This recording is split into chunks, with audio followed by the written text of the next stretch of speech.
खुतबा number 7, जिसमें शैतान के पैरोकारों की मजम्मत की गई है। बिस्मिल्लाहिर्रहमानिर्रहीम। इन लोगों ने शैतान को अपने उमूर का मालिक मुख्तार बना लिया है और उसने इन्हें अपना आलाकार करार दे लिया है और इन्हीं के सीनों में अंडे बच्चे दिए हैं और वो इन्हीं की आगोश में पले बड़े हैं। They have made Shaitan the master of their affairs, and he has taken them as partners.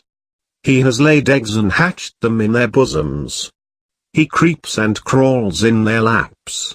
अब शैतान इन्हीं की आंखों से देखता है और इन्हीं की जबान बोलता है, इन्हें लफ्जिश की राह पर लगा देता है और इनके लिए गलत बातों को आरास्ता कर दिया है, जैसे कि उसने इन्हें अपने कारोबार में शरीक बना लिया हो और अपने हर्फ बातिल को इन्हीं की जबान से जाहिर करता हो।